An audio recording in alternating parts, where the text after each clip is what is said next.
It was one of those lazy Saturday mornings when the world feels like it's moving in slow motion. The sun was spilling through the kitchen blinds, smell of fresh coffee was filling the air, and I was halfway through a slice of warm buttered toast when I heard it, the thump of something landing on my doorstep. Not a light pitch. No, this was heavier, thicker. The kind of sound that says, "This is official, and it's probably bad news." I opened the front door. It was a large white envelope with my name printed in bold, all caps letters, and in the top corner, the dreaded 3 letters. If you've ever dealt with a homeowners association, you know exactly the kind of cold chill that runs down your spine when you see that logo. It's never a "we appreciate you" letter. It's always a "we're about to rue a week" letter. I sat back down at the table, staring at it for a moment like it might bite me. Then I ripped it open. Inside was a 3-page letter, and right there at the top, in bold font that pleasantly shouted at me, were the words, "Notice of violation, legal structure, fines applicable." I frowned, confused. I kept reading. According to the HOA, I was in violation of community regulations for erecting an unauthorized wooden structure, specifically a large shed, and because I had failed to apply for approval before building it, I owed a fine. Not a small fine. $4,000. I nearly choked on my coffee. My first thought was that this had to be some kind of typo. My second thought was that it was some sort of scam. But as I read on, my stomach dropped. They had attached 3 grainy photos, one from the front, one from the side, and one from above. And sure enough, there it was. A big, wooden, freshly painted shed sitting near the far corner of my backyard fence line. The only problem? It wasn't mine. I didn't build it. I didn't use it. And if I was remembering correctly, it wasn't even on my property. I pushed back from the table, walked outside, and took a good look over the fence. Yep, just like I thought. The shed was sitting inside a neighbor's yard, a good 2 feet past the boundary line. Somehow, the HOA had decided that not only was this shed mine, it was my responsibility to tear down or pay them the price of a small car.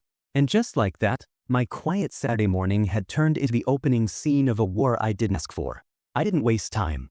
As soon as I confirmed the shed wasn't mine, I went back inside, grabbed the HOA letter, and dialed their office number printed at the bottom of the page. The phone rang, and rang, and rang. By the 5th ring, I was already picturing the smug faces of the board members sitting in some overly air-conditioned office, deciding which neighbor they were going to bully next. Finally, a woman answered, voice flat, as if she'd already had enough of life. Homeowners Association office, this is Linda. How may I help you?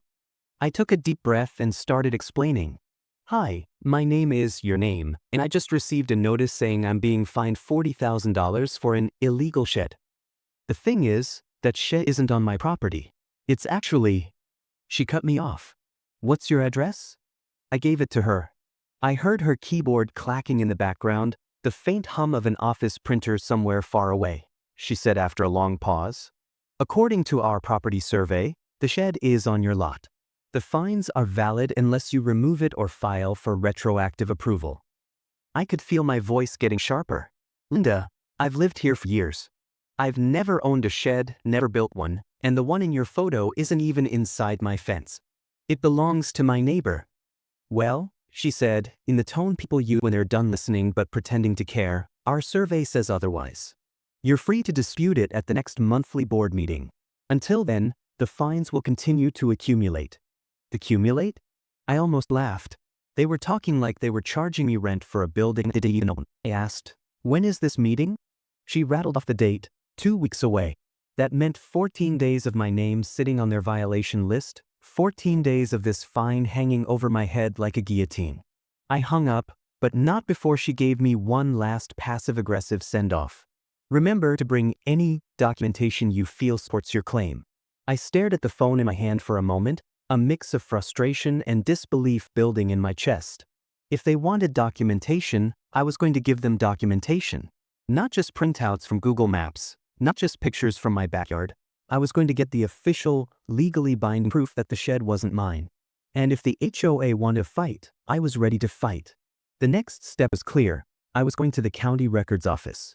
The very next morning, I grabbed the HOA letter, my house deed, and a notepad, then headed straight for the county records office. If the HOA wanted to play the "our survey says so" game, I was going to bring the real survey, the one the county had on file. The county records building sat at a corner of Main Street, a squat, beige brick structure that smelled faintly of dust and old paper the moment I stepped inside. The front lobby was lined with metal filing cabinets that looked like they'd been there since the 1970s. Behind a thick glass partition sat a clerk, maybe in her 50s, wearing reading glasses perched halfway down her nose. She glanced up from her paperwork when I approached. "Morning," she said, voice pleasant but brisk. "What can I do for you?" "I need to see the official property survey for my address," I said, sliding my deed and ID under the glass. "It's kind of urgent." She gave me a look that said, "Everything here moves at the same speed, honey," but she nodded, typed something into her ancient computer, and disappeared into a back room. I waited. 10 minutes. 15. A man coughed in the corner, flipping through a thick binder of property tax records. Somewhere down the hall, I could hear the slow whir of a copy machine. Finally, the clerk returned, carrying a large, rolled-up map. She unrolled it on the counter, weighing down the corners with small metal blocks so it wouldn't curl back up. "There's your lot," she said, tapping a section in bright yellow highlighter. "Survey was updated 3 years ago." I leaned in. The lot lines were crisp, black ink on cream paper, with every fence, easement, and landmark clearly marked. And there, in a faint outline, was the shed. It sat 2 full feet inside my neighbor's property line. Not mine. There was even a tiny number next to it, identifying it as a non-permanent accessory structure belonging to the adjacent parcel. I felt a wind sweat across my face. This was it, my silver bullet. "Can I have a certified copy of this?" I asked. She nodded, disappeared again, and came back with a fresh print sealed with an official county stamp. "That'll be $12, she said. I paid, tucking the map carefully into my folder like it was made of gold. Walking out of that building, the weight on my shoulders felt lighter. I now had proof, undeniable, stamped and legally binding, that the HOA was dead wrong. And as I slid into my car, I thought to myself, next stop, the board meeting. 2 weeks crawled by like molasses. Every day, that H of fine sat in the back of my mind like a splinter I couldn't dig out. But I had my secret weapon now, the official county survey map, and I wasn't going to let them steamroll me. The night of the board meeting, I arrived early. The meeting was being held in the Community Recreation Center, a bland, echoey room with beige walls and folding chairs arranged in neat rows. At the far end, a long table was set up, with the board members already seated like a panel of judges ready to hand down a sentence. Each had a nameplate in front of them. I recognized a few: the HOA president, Mr. Turner, who wore his authority like a crown, the treasurer, Mrs. Ellis, who looked like she'd never smiled in her, and a couple of others who were already shuffling through paperwork. I took a seat in the second row, folder in hand.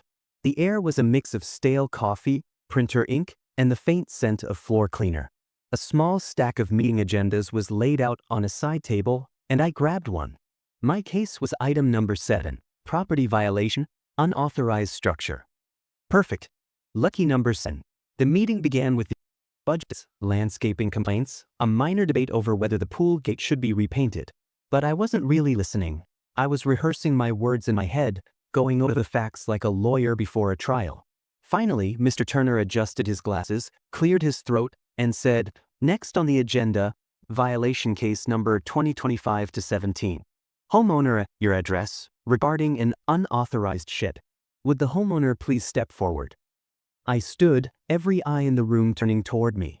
I walked to the podium, placed my folder down, and began. "Good evening. I received a violation notice from this board stating I have an illegal shed on my property. I'm here to dispute that claim." Before I could continue, Mrs. Ellis interrupted, tapping her pen. "Our survey clearly shows the shed is on your lot, sir. The violation stands unless it's removed." I kept my voice calm.